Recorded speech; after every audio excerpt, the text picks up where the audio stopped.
লাভবার সন্ধ্যা চ্যানেলের মধ্যে প্রত্যেকে স্বাগত। আর আজ কিন্তু তারাপীঠ ব্লগ ডে নাম্বার 2। আর আজ কিন্তু সকাল সকাল আমরা সবাই ঘুরতে গেছি, আমি, সানু, বাবা, মা। আর ব্লগটা স্টার্ট করছি কিন্তু এই সকালে ব্রেকফাস্ট খাওয়া থেকে। আর দেখো নিয়ে নিয়েছি হচ্ছে 3টে পাউরুটি, এদিকে রয়েছে কলা, এদিকে শশা। এই খেয়েই কিন্তু আমরা এখন বেরোবো। তারপর রাস্তায় যা খেতে হবে সেগুলো তো খেতেই হবে। আর আমরা আজকে ঘুরতে যেতে চলেছি, বেশ কিছু সাইট সিন আজকে কভার করার ইচ্ছে রয়েছে। তা ব্লগটার সাথে থাকবে আর নিশ্চয়ই জানতে পারবে। এই তো খেয়ে নিচ্ছে কলা পাউরুটি, এদিকে তো মাও খেয়ে নিচ্ছে কলা পাউরুটি। সকালে এটাই ঠিক আছে নাকি? বেশি লাইট খাবার, পেটে তেল দিয়ে লাভ নেই, রাস্তায় থাকতে হবে তো বেশিক্ষণ। এই যে বাবাও খাচ্ছে। হোটেল থেকে বেরিয়ে সামনে থেকেই আমরা বাস একসাথে সবাই ভাড়া দিয়ে দিই। এই জন্য কিন্তু আমরা একটা বাসে উঠে পড়েছি, আর তারপর কিন্তু আমরা বাসে করে এই জার্নিটা করবো। এরপর রামপুরহাট স্টেশনে নেমে সিউড়ির উদ্দেশ্যে রওনা দেওয়ার জন্য আবারও অপেক্ষা শুরু হলো বাসে।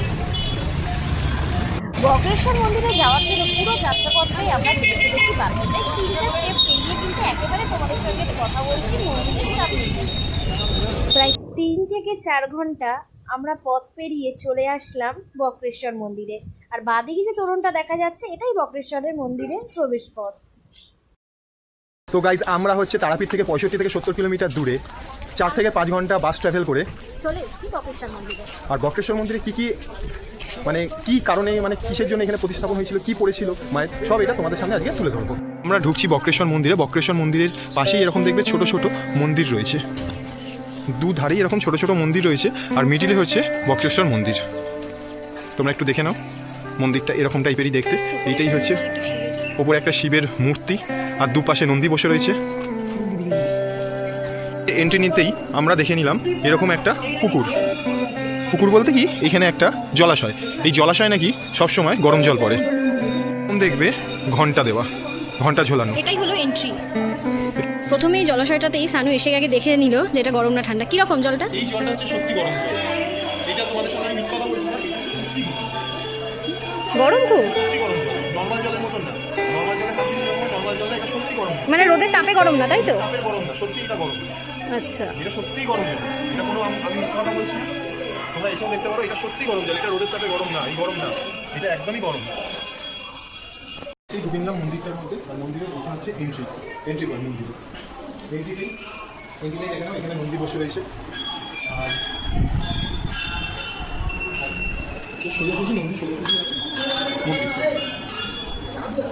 কিন্তু এখন মন্দিরে প্রবেশ করছি পুজো দেওয়ার জন্য।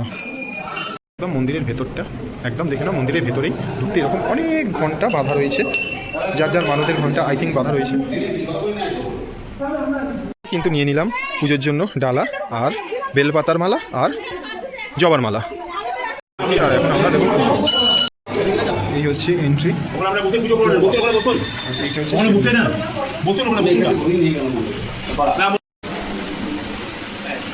ভালো করে দর্শন করেছেন তো?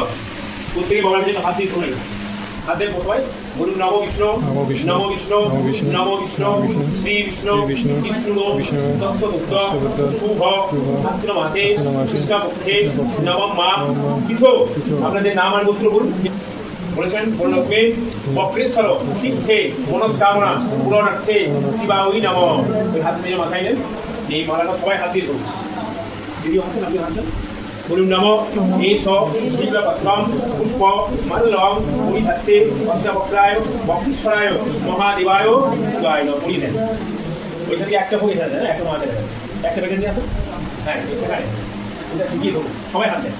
বলুন নমো মিষ্টান্নম সন্দেশম নৈবেদ্যম অষ্টবক্রায় বক্রেশ্বরায় মহাদেবায় শিবায় নমঃ।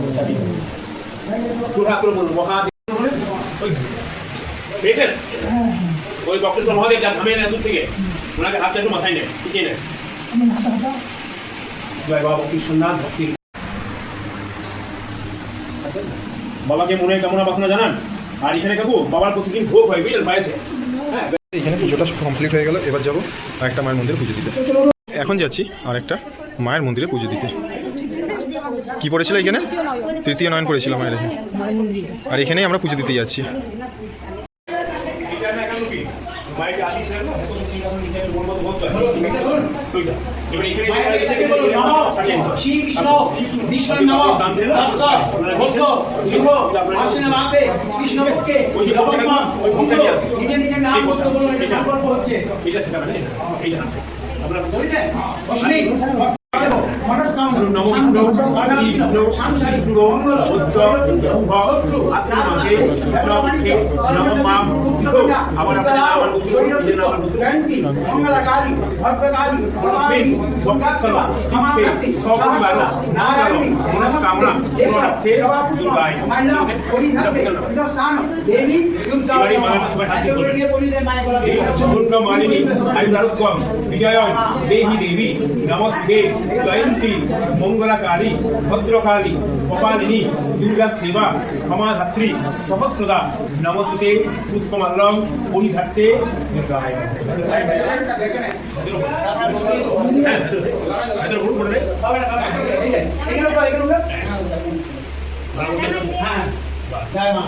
এবার মাকে একটু প্রণাম করুন হাত করে জোর হাত বুঝলেন আর যারা শাড়ি নিয়ে আসবে ওকে আবার তুমি শাড়ির দাম দেন শাড়িটার মধ্যে ৫,০০০ টাকা ও সব থেকে কম হ্যাঁ তার ভেতরে যে গোল মতো মতো ওটা কিন্তু ৫১ ফিটের জায়গা পায় এটাই সত্যি হ্যাঁ নিচে ছবি এটা হচ্ছে বটুকনাথ ভৈরবের মন্দির। এখানে আমরা একটু প্রণাম করে নিচ্ছি। এইখানে রয়েছে একটা বলিস্থান, কিন্তু আপাতত এখন আর কোনো বলি হয় না। আমাদের কিন্তু দু জায়গায় পুজো একদম। এবার একটু কৃষ্ণ প্রশ্রবণের দিকে যাবো, যেটা পশ্চিমবঙ্গে মাত্র কৃষ্ণ প্রশ্রবণ, যেটা কিন্তু এই ধামের মধ্যেই রয়েছে। তো সেইটা একবার দর্শনের জন্য কিন্তু চলে যাচ্ছি আমরা সবাই মিলে। কিন্তু এরকম একটা জীবৎস কুণ্ডু, এইটা হচ্ছে ঠান্ডা জলের কুণ্ডু। এইটা তোমাদের একটু ভেতরে ঢুকে দেখিয়ে দিই। ঠিক এরকম চারদিক পুরো ঘেরাও, মিডিলে জল। এইটা হচ্ছে ঠান্ডা জল। এই জলটার থেকেই বেরিয়ে আমরা সোজা একটু হেঁটে যাচ্ছি। এইখানে এবার পেয়ে যাব আমরা উষ্ণ গরম জলের। এখানে কিন্তু রয়েছে উষ্ণ প্রশ্রবণ, দেখো জলটা কিভাবে ফুটছে, দেখতে পাচ্ছ? তোমরা নিজের চোখেই দেখে নাও, পুরো জলটা কিন্তু ফুটছে। আর এই জল কিন্তু অত্যাধিক গরম, তার জন্য কিন্তু ব্যারিকেড করা, যাতে কেউ নামতে না পারে, কোনো বিপদ না হয়। এখানে দেখতে পাচ্ছ ওপর থেকে কিন্তু ধোঁয়া অনবরত কনস্ট্যান্ট উঠেই যাচ্ছে। যেরকম গ্যাসে আগুন বসার যেরকম জল বসালে ঠিক যেরকম হয়, ঠিক সেরকম কিন্তু ফুটতেই আছে। আর এইখানে কিন্তু এই জল বাড়িতে নিয়ে যাওয়ার ব্যবস্থাও রয়েছে। বোতলে ভরে ভরে নিয়ে যাওয়া যায়। যদি না এখান থেকে কিনেও নিতে পারো।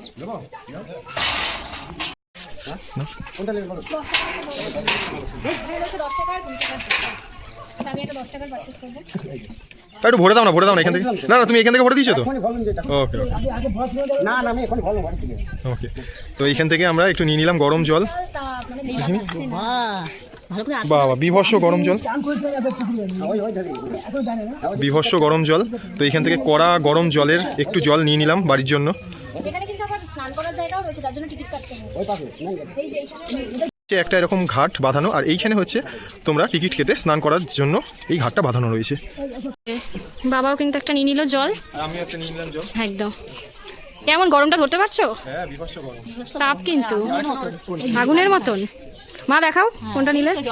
এই যে খুব আগুন। এই জল কিন্তু পেটের জন্য খাওয়া ভালো, আর পুজোর কাজেও লাগে। পুজোর কাজেও লাগে। এই দাদুই আমাদেরকে বলে দিলেন। মাটি নিচ থেকেই চলছে, পাতাল গঙ্গা ধরো। আচ্ছা, মাটি থেকেই চলছে। অসাধারণ একটা মুহূর্ত। দাদু আমাদের একটু বলো। এই জল কিন্তু আমাদের দিয়ে দিল একটু খাওয়ার জন্য, কিন্তু এর জন্য কিন্তু কোনো মূল্য উনি নির্ধারণ করেননি। গরম জল, কেমন টেস্টটা কিরকম? টেস্টটা অন্যরকম। মানে আমাদের ওই যতই ওয়াটার পিউরিফায়ার খাও না কেন, এই পিউরিফায়ারের কাছে কোনো কিছুই না। বাবা একটু খেয়ে নিচ্ছে।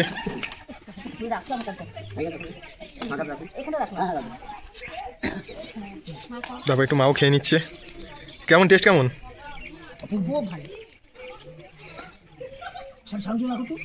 এবার সানু খেয়ে নেবে। কেমন স্বাদ বলো? অসাধারণ।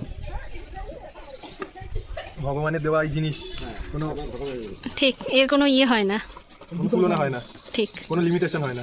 ঠিক। তো অলরেডি কিন্তু আমাদের এখানে পুজো দেওয়া কমপ্লিট হয়ে গেছে। আর তারপর কিন্তু এখন যাচ্ছি খাওয়ার জন্য। আমরা কিন্তু পুজো দেওয়ার পর তো মন্দিরের পাশেই একটা হোটেলে চলে এসেছি ভাত খেতে।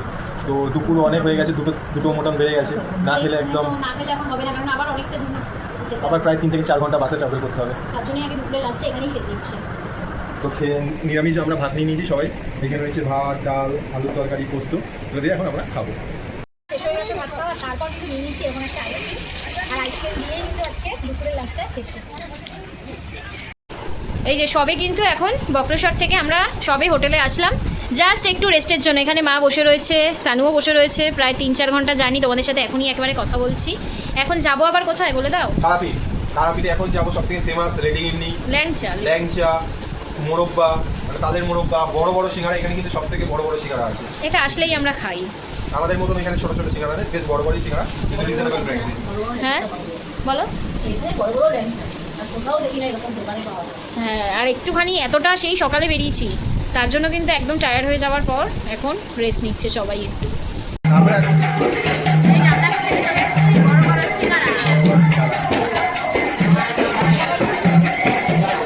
তারপর তো আমরা ল্যাংচা কিনেছি, এরপরে খাচ্ছি আমরা হ্যাঁ কমলা কমলা।